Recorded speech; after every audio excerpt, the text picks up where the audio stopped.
plaquetas, eritropoyetina, y va a haber una proliferación y vascularización de la tumoración o de las tumoraciones. Siguiente, por favor.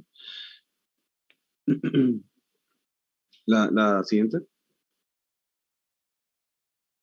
Esta es una lesión, una tumoración que se va a presentar principalmente entre la primera y segunda década de vida. Va a tener un carácter esporádico o una asociación con la enfermedad de sistema de von Hippel-Lindau hasta en un 50%. Y ambas formas van a ser histológicamente idénticas, pero cuando se asocia a la enfermedad de von Hippel-Lindau, va a tener un carácter mucho más agresivo, puede ser bilateral y presentarse múltiples lesiones. Siguiente diapositiva.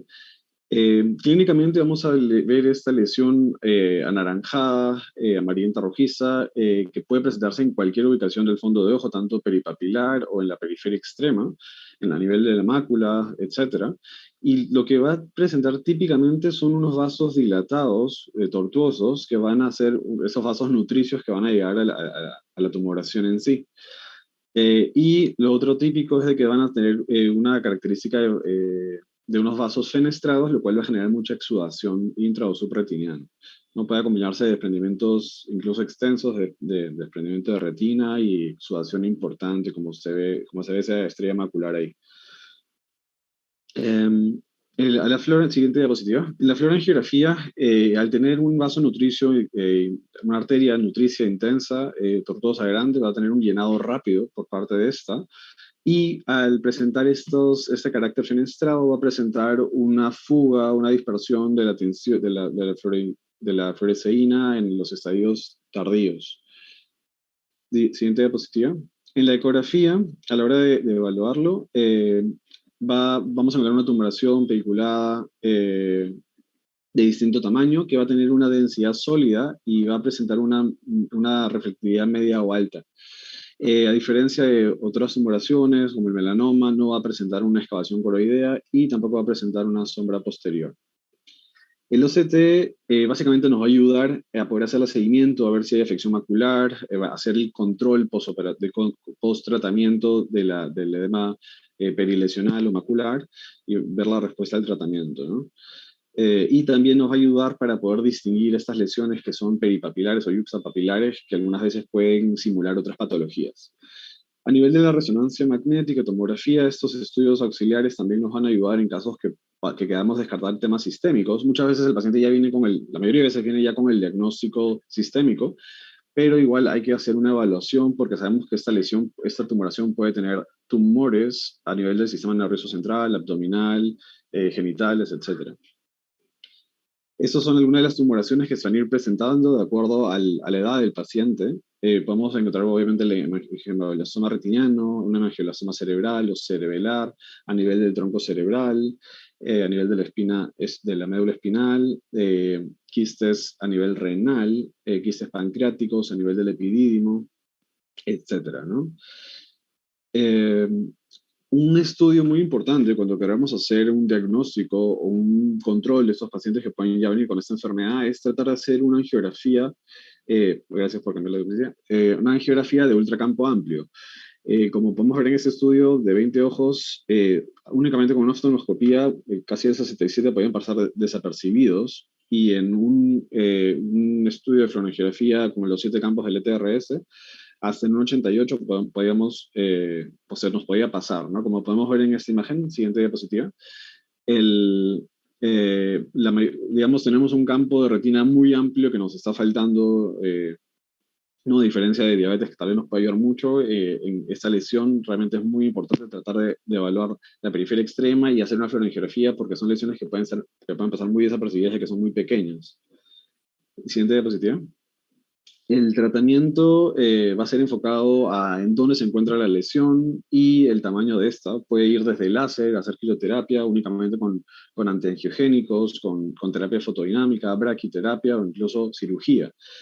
No voy a entrar en mayor detalle de eso. Siguiente diapositiva.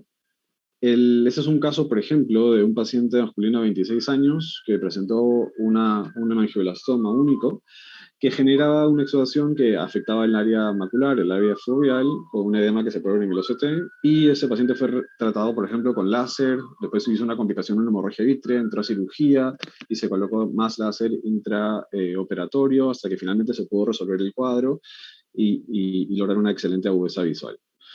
Ese es otro paciente que ya, ese es un paciente que vi en el fellow. Era una paciente femenina de 24 años que ya tenía el diagnóstico de von Hippel-Lindau, su papá también, y a ella le habían resecado un tumor cerebeloso, y ella llegaba con una baja visual, y al examen podemos encontrar esas lesiones que se ven en la parte derecha de la pantalla, y a la hora, bueno, se ve mejor en la siguiente imagen.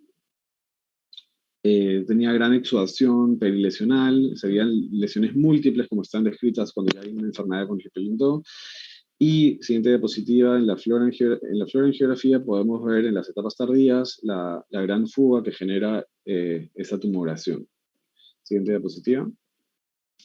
Esta es la tomografía inicial de ella, se encontraba, ella refería a eso escotoma paracentral o extra macular, que con el tiempo, siguiente diapositiva, se fue exacerbando y fue empezando a afectar el área macular, siguiente diapositiva, hasta que empezó a generar este edema con mucha exudación, como se puede ver en el OCT. Este paciente llegó con una visión en este momento de 20-200, siguiente diapositiva. Le colocamos hasta 5 dosis de aflibercept y la verdad que no hubo gran mejoría. Se puede ver una disminución en el líquido intrasubretiniano, pero la visión permanecía bastante baja. Este paciente no evolucionó favorablemente, se decidió hacer una cirugía. Que no voy a poder mostrar la cirugía ahora, es con un video en el cual simplemente se quitan membranas, se coloca el láser a nivel de las venas de los vasos nutricios y ahí quedó, se quedó con gas. Este paciente, siguiente diapositiva,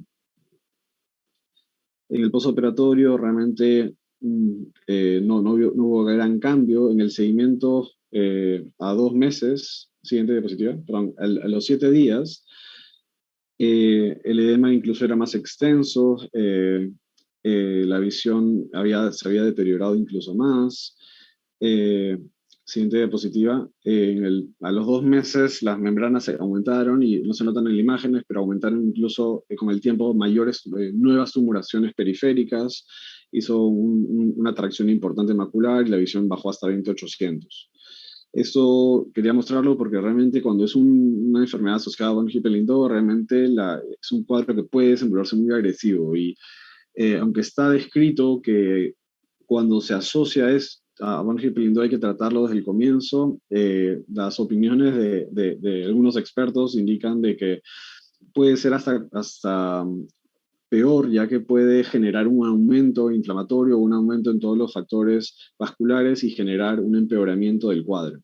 Esta diapositiva que estás mostrando es un estudio que me llamó la atención a la hora de hacer la revisión, porque ellos encontraban que a la hora de hacer una fluorangiografía de ultracampo amplio podíamos encontrar algo que no se había visto antes, que era esa isquemia en la zona distal a la lesión. Podemos ver en esa zona temporal a la tumoración, que hay una gran isquemia que muchas veces pasaba desapercibida y que puede ser el desencadenante de que la lesión, de que la tumoración empeore, genere más exudación, aumente el factor de crecimiento endotelial vascular y genere mucha neovascularización o en el segmento anterior, ¿no? Este es el estudio en el cual también evaluaron lo mismo y encontraron que esos casos en los que con la fluorangiografía de campo amplio, los pacientes que sí presentaban esa isquemia, esa no perfusión periférica, tenían una mayor chance de presentar neovascularización, ya sea rubiosis o en el disco o en la retina. Mientras que los pacientes que la perfusión se mantenía presente tenían una posibilidad, bueno, en este caso nula, de presentar neovascularización e incluso la agudeza visual en el tiempo era mejor.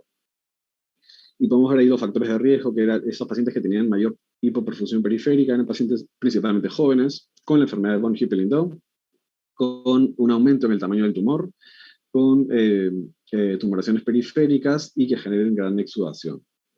Siguiente diapositiva. En este caso se puede ver que se puede ver en las flechas blancas, esa isquemia periférica del tumor, y que después, si vemos en las imágenes inferiores, en las flechas amarillas, podemos ver la neovascularización sobre la lesión. Siguiente diapositiva. Y la otra forma o localización importante que hay que conocer, porque realmente tiene un diagnóstico diferencial importante, es las que están localizados yuxta o peripapilares. Estos van a poder simular papilitis o van a poder simular neovascularización del disco incluso. Y hay algunos estudios que podemos utilizar para poder diferenciarlos. Siguiente diapositiva. En este caso, por ejemplo, como pueden ver, a la hora de hacer una oftalmoscopía indirecta, podemos ver esa lesión rojiza peripapilar que puede ser confundida incluso con una neovascularización del disco, ¿no? Y en este caso sí está generando exudación macular. Aquí es muy importante poder utilizar el angio-OCT, que va a poder localizar la vascularización, que va a ser intrarretiniana y no sobre la retina, y poder determinar también la profundidad de la lesión, ¿no? Esos pueden ser en la retina más externa o en la retina más interna, que va a poder generar una diferencia a nivel del tratamiento. Siguiente diapositiva.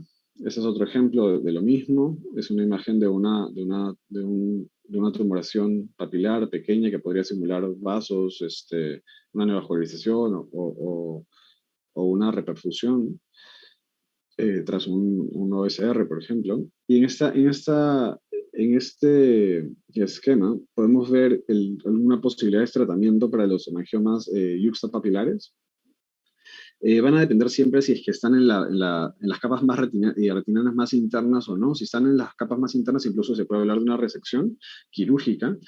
Y si estas están en capas más externas, el tratamiento podría ser con antiangiogénicos, terapia fotodinámica, o incluso asociarla a cirugía. Siguiente diapositiva. Sobre la segunda tumoración que vamos a hablar es el hemangioma cavernoso. Esta es siguiente diapositiva, es una tumoración congénita benigna, tiene un carácter esporádico o también puede estar asociada a algunas enfermedades familiares autosómicas dominantes.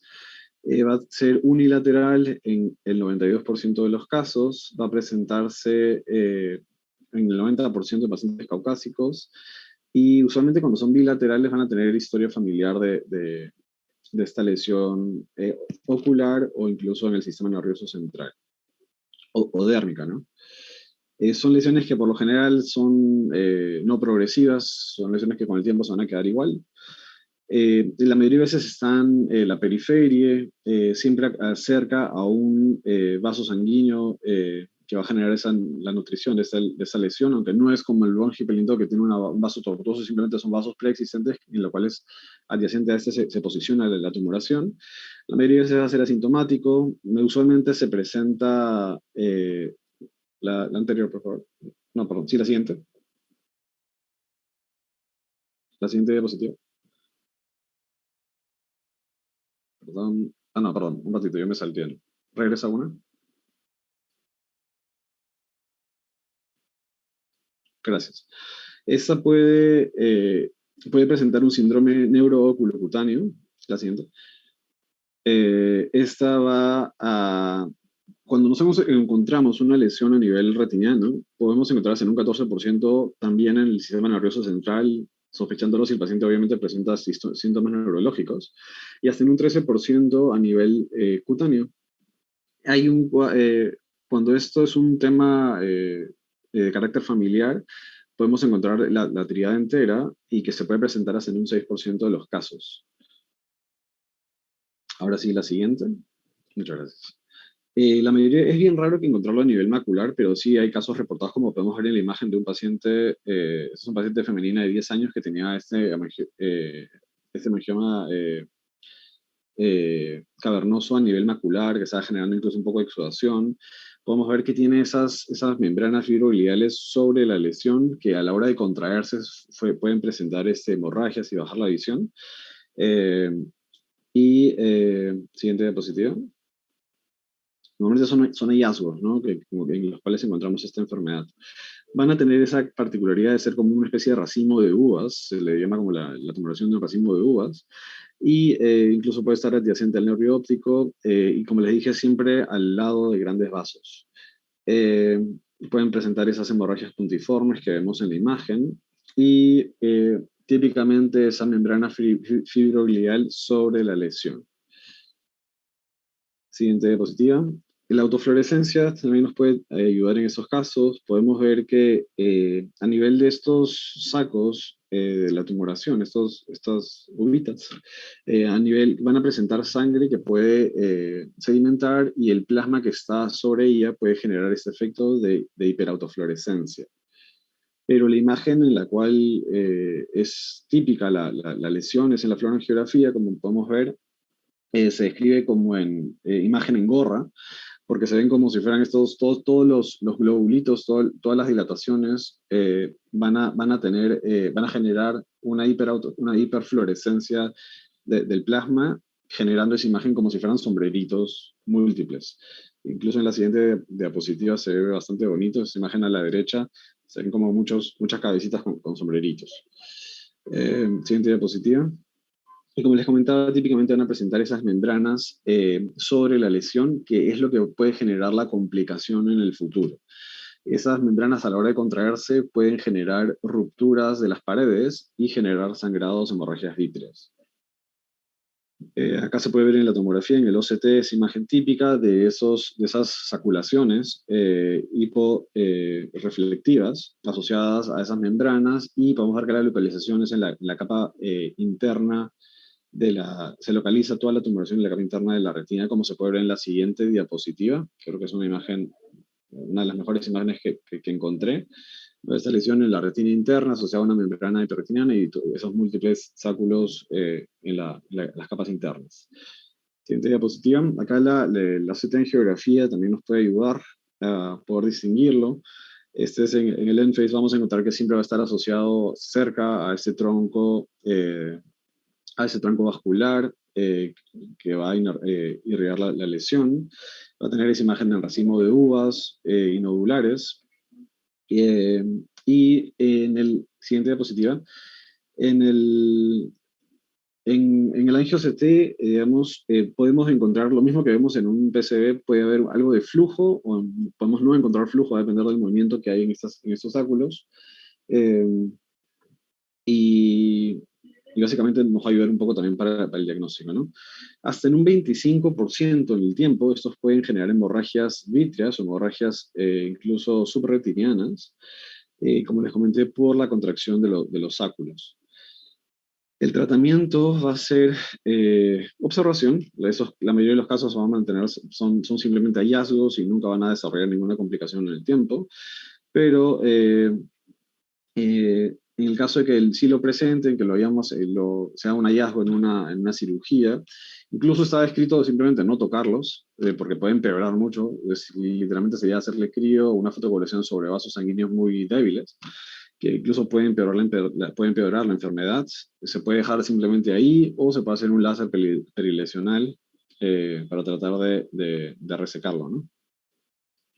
Siguiente diapositiva. Este es un caso interesante que justamente me llegó uno de los últimos días del fellow, que era un residente nuevo, un R0, que estaba recién entrando en febrero, antes de comenzar en marzo, y a la hora de hacerse ir entre ellos, haciendo sus fondos de ojo, uno de ellos, muy acucioso, encontró esa pequeña lesión en uno de sus compañeros. Le hicimos los estudios y mira, era un hemangioma cavernoso muy pequeño. Le pudimos hacer el angio-CT, se podía ver esa lesión cerca del vaso sanguíneo, y en el BISCAN del OCT también podíamos ver la lesión saccular muy típica, ¿no? Este es un paciente, ¿no?, de 27 años.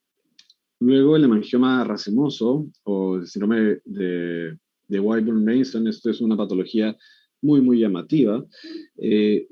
Esta va a tener carácter congénito, van a ser esporádicos, no tienen ninguna predilección racial o sexual.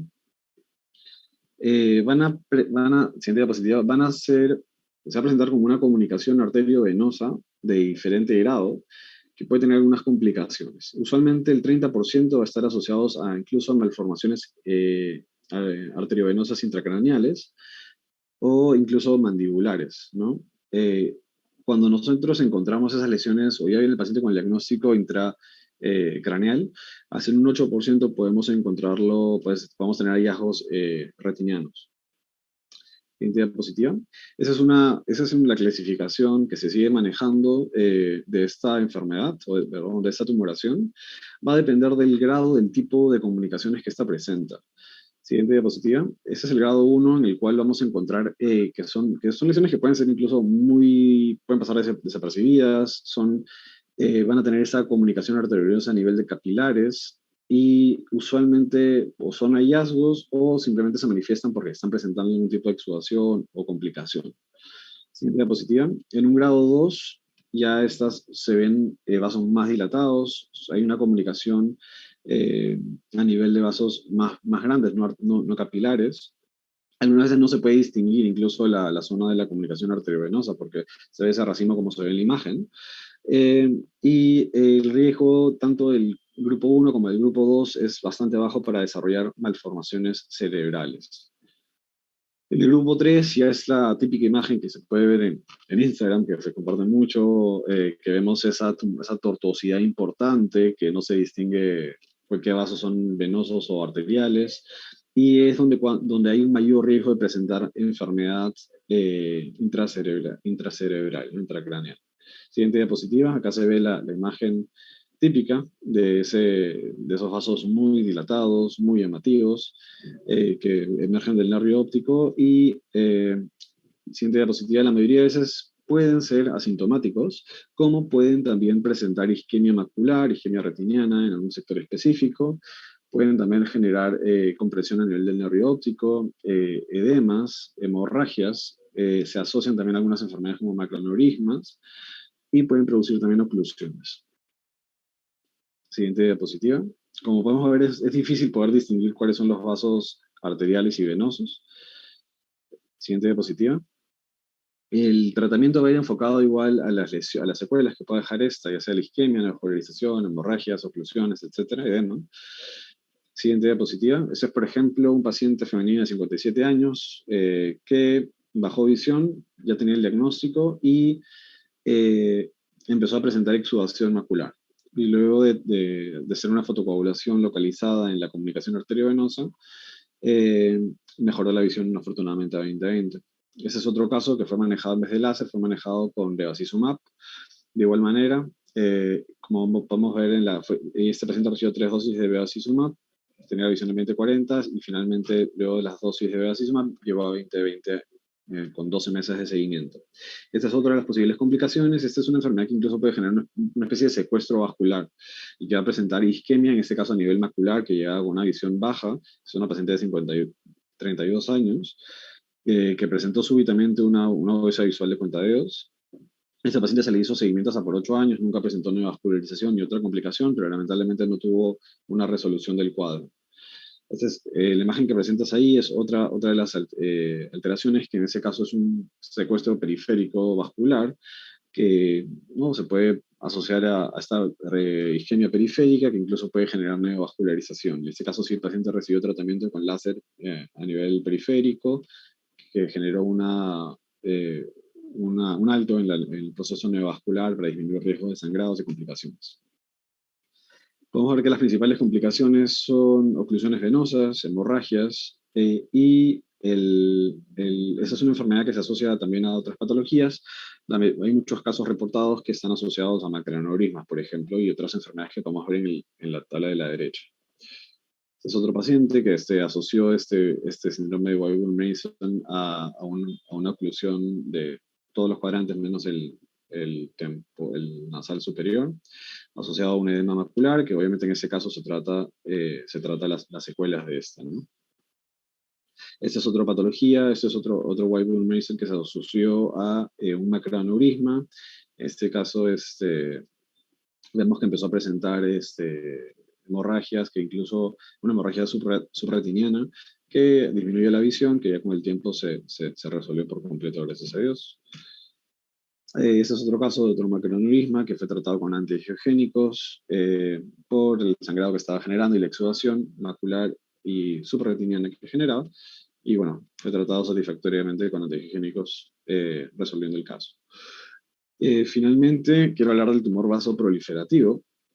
Esta es una tumoración benigna que va a depender únicamente de la retina neurosensorial. Es unilateral típicamente, va a ser único, es igual, tiene una presentación igual en hombres que en mujeres. Se presentan usualmente en los cuadrantes inferiores, principalmente inferiores temporales. Se van a presentar más o menos entre la cuarta y quinta década de la vida. Van a tener esta imagen típica de un color amarillo rojizo. Es una lesión globular, pediculada, no pediculada, es una lesión endomo, mejor dicho. Pueden ser primarias de un 50 a un 75% de los casos, pero muchas veces la encontramos como tumoraciones secundarias a algunas enfermedades, traumas, procesos isquémicos, inflamatorios que vamos a ver ahora. Estas son algunas de las patologías en las cuales puede presentarse como una lesión secundaria, y vemos ahí la frecuencia, muchas veces en pars planitis, en retinosis pigmentaria, en enfermedad de Coats, entre otras. Van a ser tumoraciones muy exudativas. He tenido la oportunidad de ver algunas y sí presentan una exudación tremenda. Realmente vi un caso en el cual toda la retina inferior estaba desprendida y fue prácticamente un hallazgo. Puede tener incluso vitreitis en alguno de los casos, hemorragias vítreas, membranas epiretinianas, entre otras. Podemos ver ahí la frecuencia de los síntomas, de los signos que esta pueda presentar.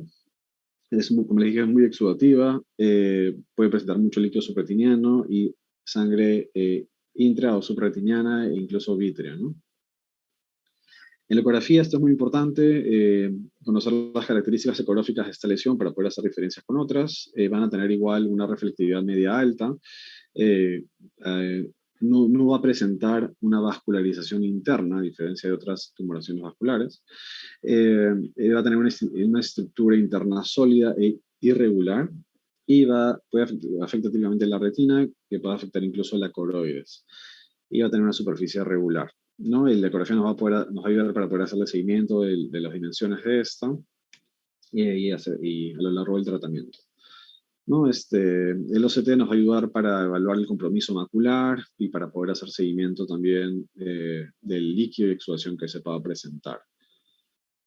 La fluorangiografía también, esta es una lesión que va a tener también, de igual manera que el hemangioblastoma, un llenado precoz, y va a tener una fuga tardía por tener mucha fenestración. El tratamiento, bueno, se describe de todo. El tratamiento puede ser con crío, que es lo más típico al tratarse de lesiones muy periféricas, la mayoría de veces. Puede mantenerse únicamente en observación si no hay afección macular. Se puede tratar con láser o termoterapia transpupilar. Y todo eso va a depender del tamaño de las lesiones, ¿no? Y también se puede tratar con terapia fotodinámica, con antiangiogénicos, esteroides intravítreos, etcétera, ¿no? Incluso braquiterapia. Este es un estudio en el cual ellos hicieron una comparación en el tratamiento conservador, hablando de crioterapia o láser, versus un tratamiento agresivo de resección a través de una vitrectomía, es decir, una endoresección tumoral. Ellos encontraron, es un reporte realmente de pocos casos, pero es interesante que realmente luego de las endoresecciones, a pesar que obviamente sabemos que tienen posibles importantes efectos secundarios o complicaciones, hemorragias, desprendimientos de retina, etc., ninguno de estos pacientes que se les realizó una endoresección tuvo una actividad posterior de la lesión y recidiva, y fueron los que mejor agudeza visual terminaron, a diferencia de los otros casos, ¿no? Las complicaciones son recurrencias de la tumoración, desprendimiento de retina, hipertensión ocular, rubiosis, catarata, etc. Siguiente diapositiva. Este es un caso que también pudimos ver en el fellow. Llegó esa paciente con una baja visual importante del ojo derecho, estaba en 20/100. Vemos que al fondo en la biomicroscopía estaba intacto, estaba totalmente normal, no había rubiosis, no había catarata, no había absolutamente nada, presiones normales.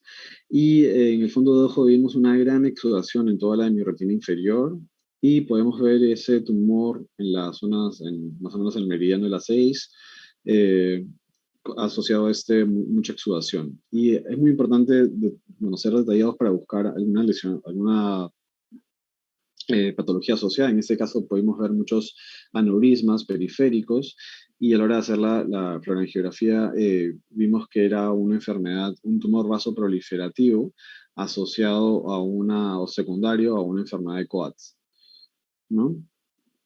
Ese paciente lamentablemente evolucionó mal, se le hizo crío, se le puso láser, múltiples antiangiogénicos, láser guiado por fluorangiografía y la verdad que lamentablemente por la afección macular nunca tuvo una huesa visual buena, ¿no? Y muy bien, pues esos son el tema que les quería traer hoy. Me disculpo nuevamente por el inconveniente del comienzo. Y no sé si tienen preguntas, aportes. Sí, doctor Álvaro Rivera, estamos agradecidos por la muy buena ponencia. Igual le hago extenso el agradecimiento de parte del Servicio de Oftalmología y los residentes presentes. Doctor Barriga, de repente algún